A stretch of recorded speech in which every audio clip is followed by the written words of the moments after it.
So after hearing about Tesla's recent worldwide price cuts, I thought I would share this news and discuss why this is such an important development with respect to sustainable transportation and, indeed, climate change.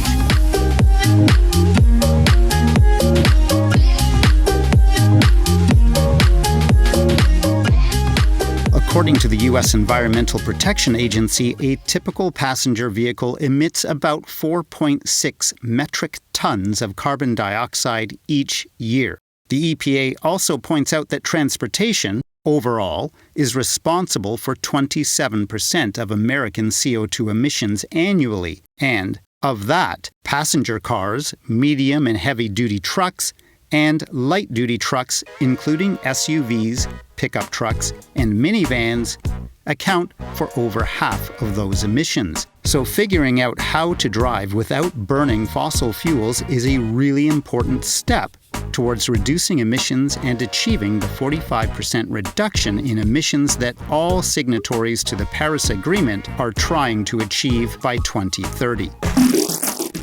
So first, I'm going to talk about the price cuts, and then I'll try to provide some context for these cuts and talk a bit about the different perspectives on these price cuts.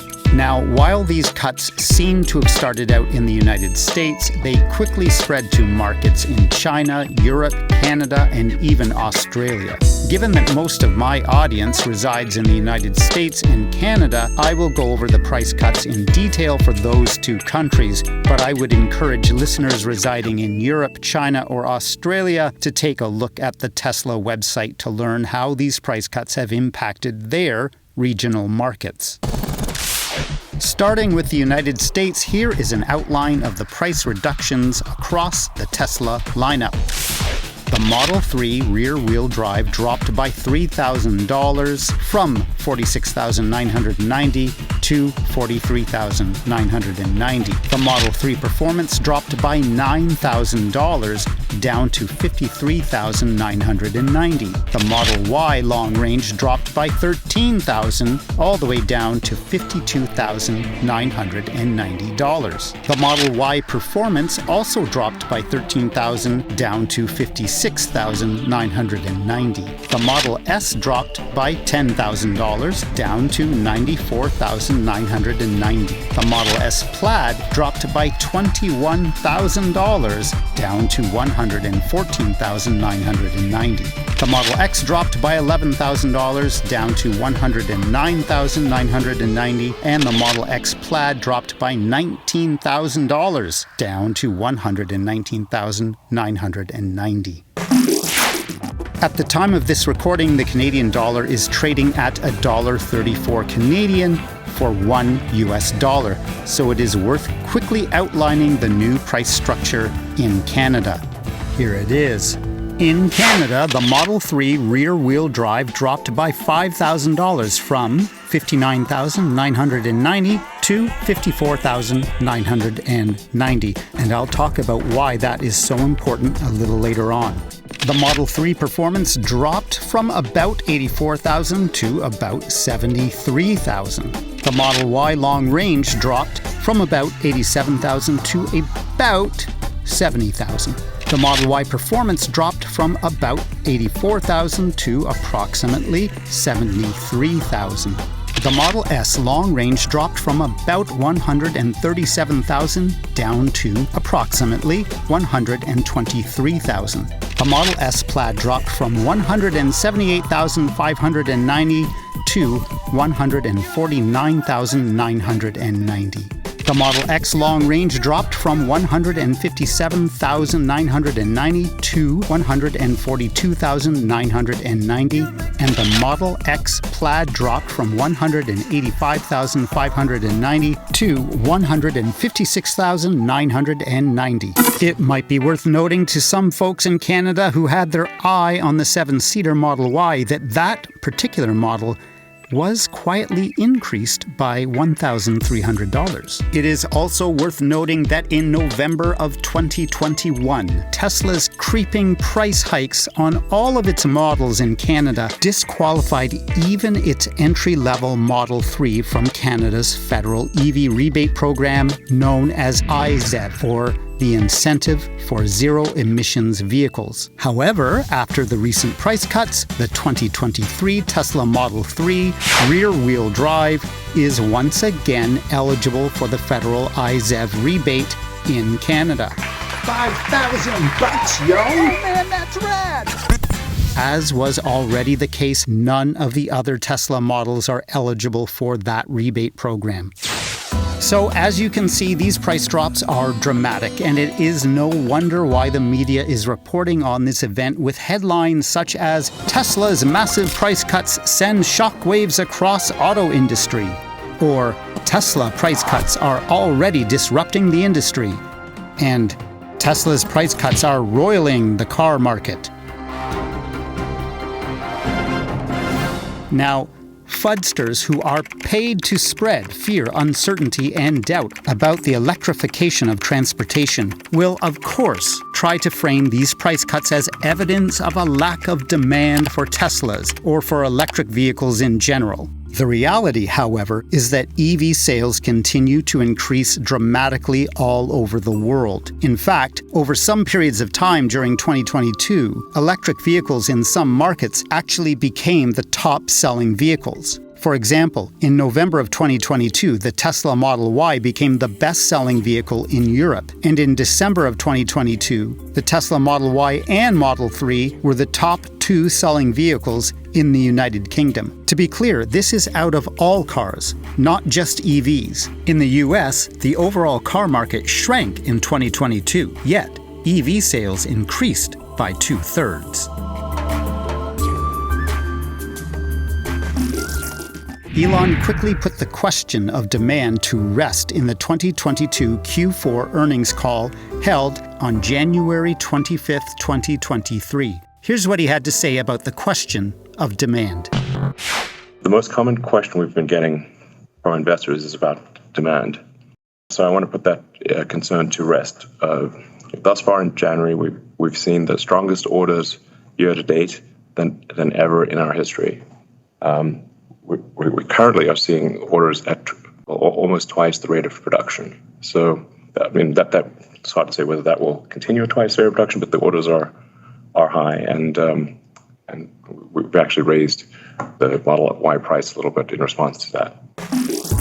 So then, if demand is so strong for Teslas, both before and after the price cuts, why then did Tesla cut their prices across the board? Essentially, there are three major reasons why these cuts occurred. Let's go over them. Reason number one. Tesla, of course, wants to take advantage of the new government incentives offered inside the United States starting January 1st, 2023, under the new Federal Inflation Reduction Act, which is basically a funny title for the new Federal Green Initiatives Law.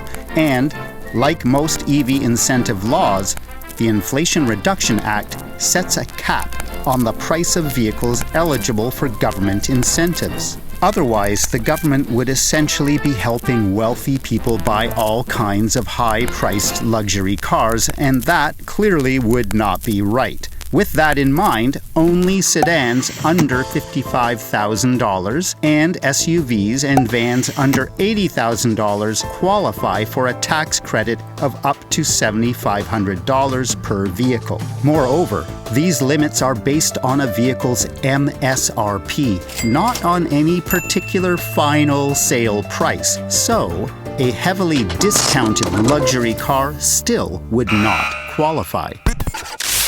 Now you might be wondering why Tesla dropped the Model Y prices so far below the $80,000 cap set for SUVs under the Inflation Reduction Act. Well, that's because the Model Y, along with a number of other small SUVs, such as the Mustang Mach-E and the Volkswagen ID.4, weren't initially classified as SUVs under the Act.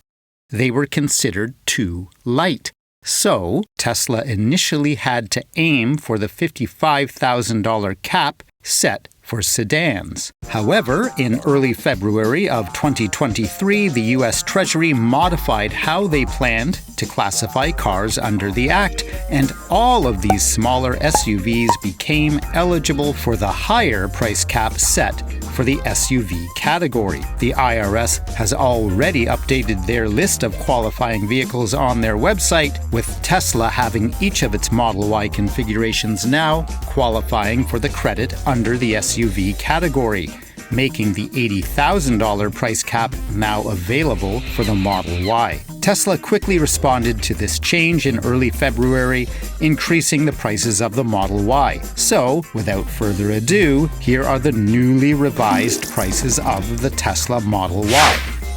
The Model Y long range was raised from $52,990 to $54,990, which, interestingly enough, would still be eligible for the sedan price cap.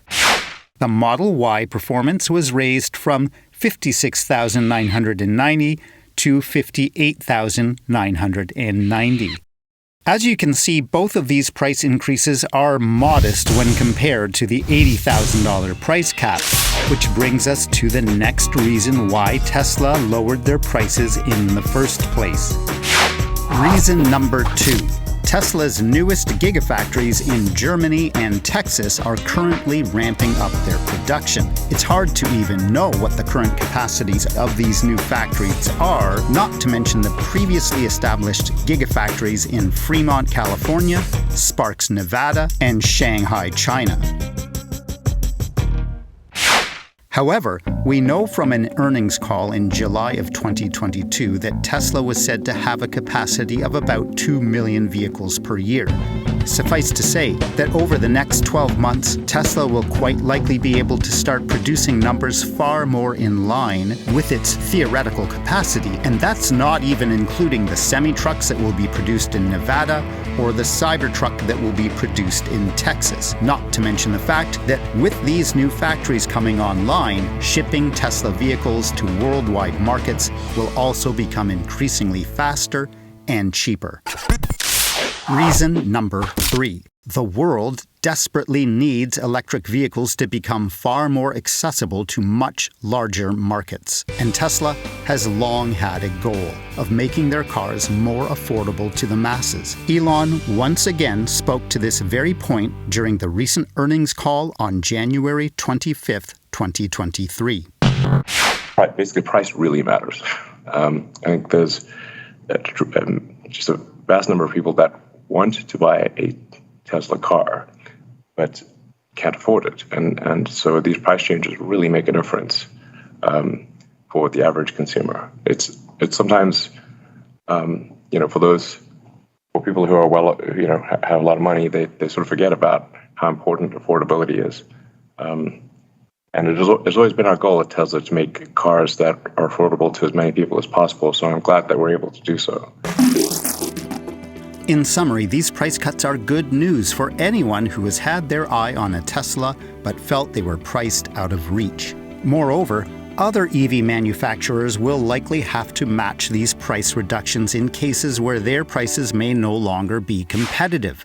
The Ford Mach-E is one such example. On January 30th, 2023, Bloomberg News reported on Ford's price reduction in an article entitled, "Ford Cuts Price of Electric Mustang Mach-E in Response to Tesla." So really, this is invariably good news for anyone who has had their eye on an electric vehicle, regardless of make, model, or brand. You can read more about these recent price cuts and any of the other trends or data that I've mentioned in this episode in the show notes of this podcast or in the description of this video, depending on what platform you're using. I'm Art Lightstone, your green neighbor. I hope you liked this analysis. Don't forget to like and subscribe so you don't miss anything going forward.